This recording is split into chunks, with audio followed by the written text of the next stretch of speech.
Pemilu adalah Presiden Republik Indonesia, Presiden Joko Widodo.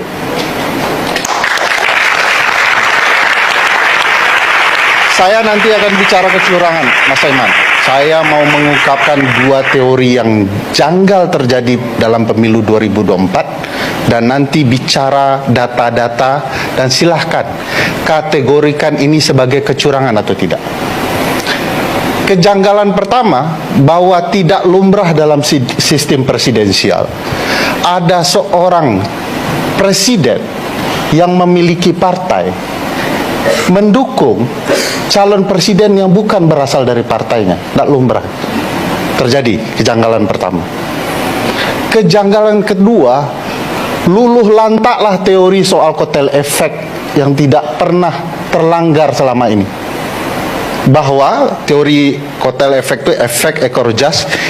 Jas yang dimaksud itu jas tuxedo, ekornya dua sama.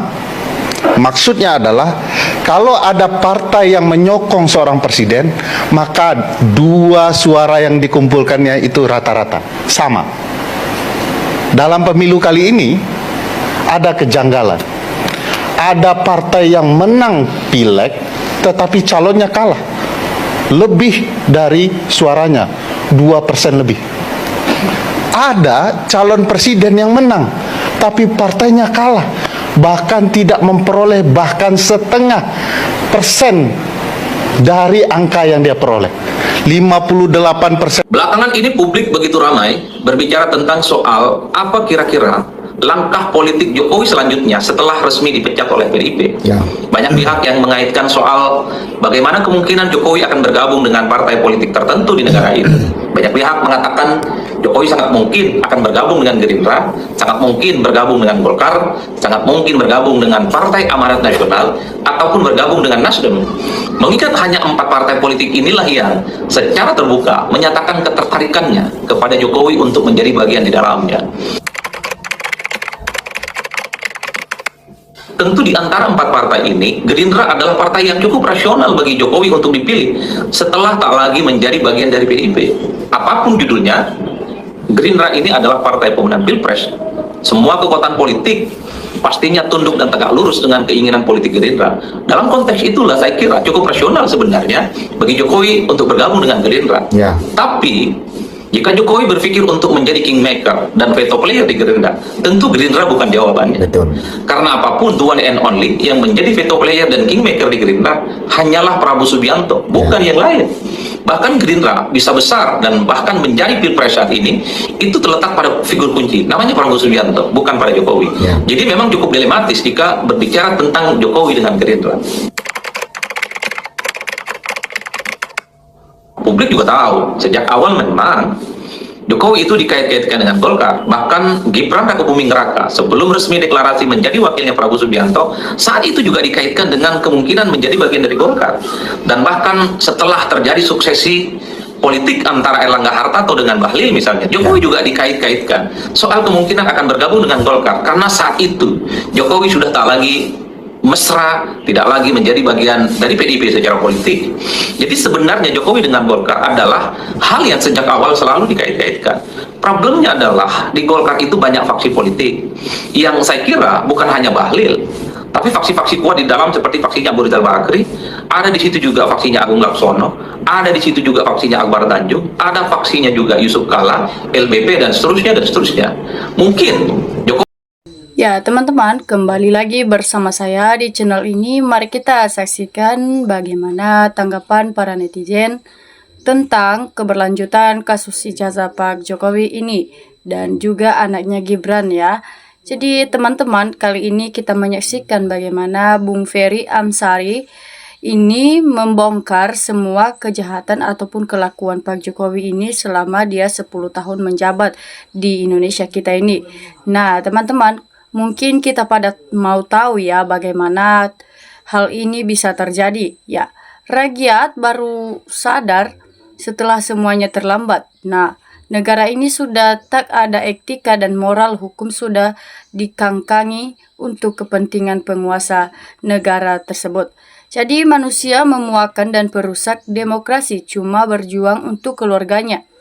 Nah, itulah Jokowi sekarang itu ataupun dulu waktu dia jadi pemimpin di negara kita itu, ya yang dia pikirkan itu adalah keluarganya, bukan seluruh rakyat Indonesia.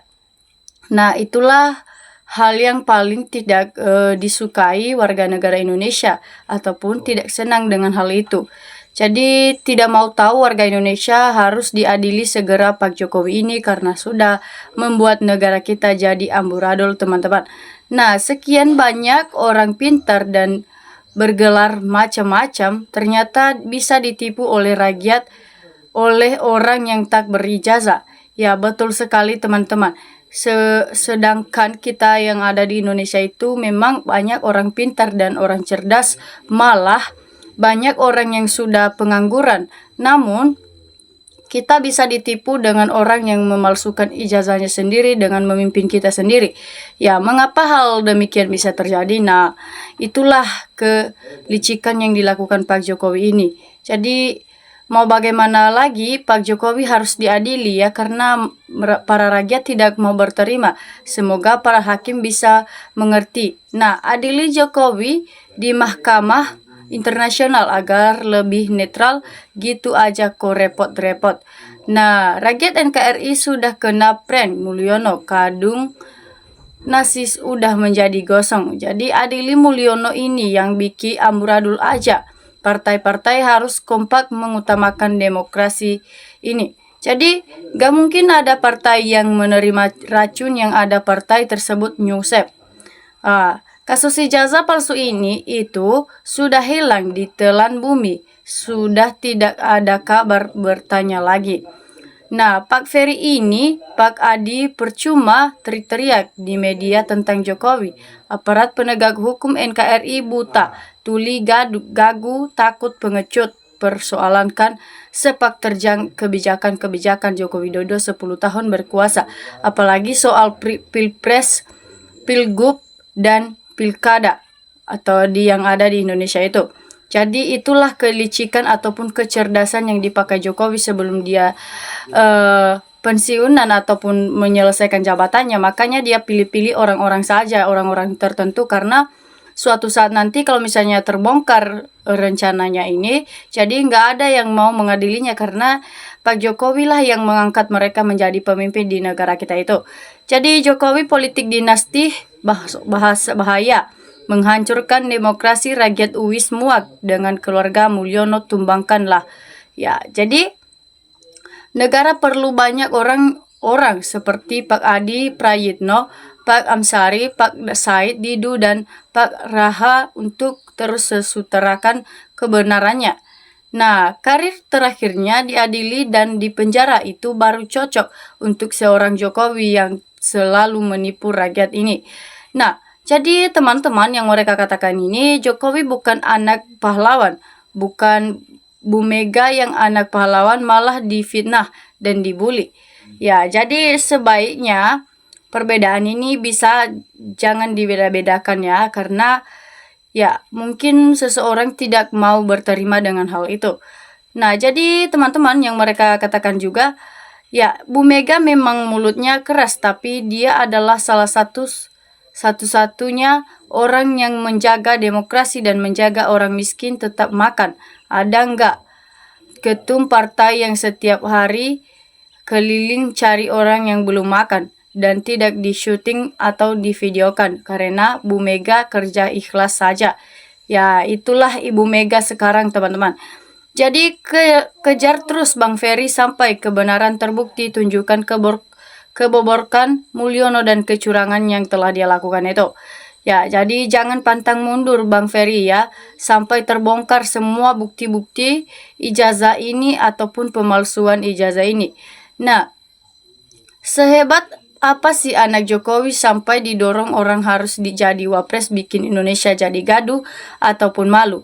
Ya, dia sehebat yang kita lihat dan kita buktikan sekarang yang lagi pada heboh di dunia sosmed. Jadi itulah intinya, Pak Gibran ini memang tidak memenuhi syarat untuk menjadi wakil presiden.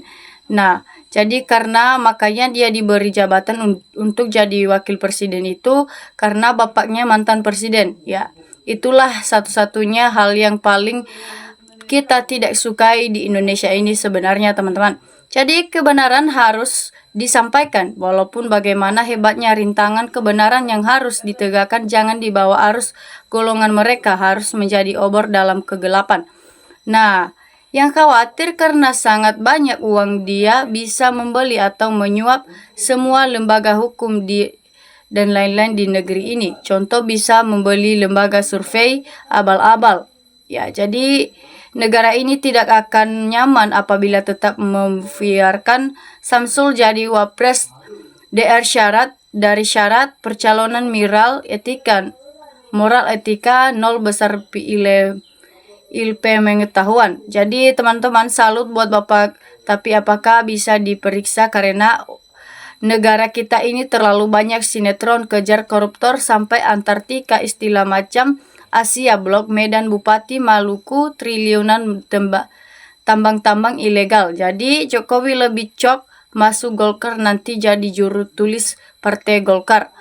Nah, jika partai yang memungkinkan Jokowi siap-siap jadi partai yang tidak diperhatikan rakyat ke depannya.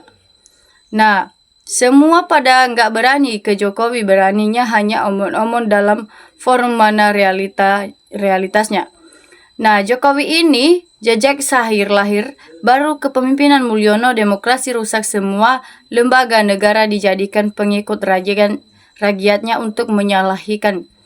Jadi itu akan memang udah jelas waktu Pilpres ada penggelembungan suara, tapi nggak ada yang berani usut karena partai coklat bisa dikendalikan yang punya jabatan, teman-teman. Nah, waduh, bisa-bisa nanti dihianati lagi seperti partainya yang bernaung bila ke partai lainnya. Jadi apa ada anggota polisi yang berani tangkap Jokowi? Ya, memang mereka anggota polisi ini memang tidak berani, teman-teman, karena ya Jokowi ini juga hebat ya, teman-teman.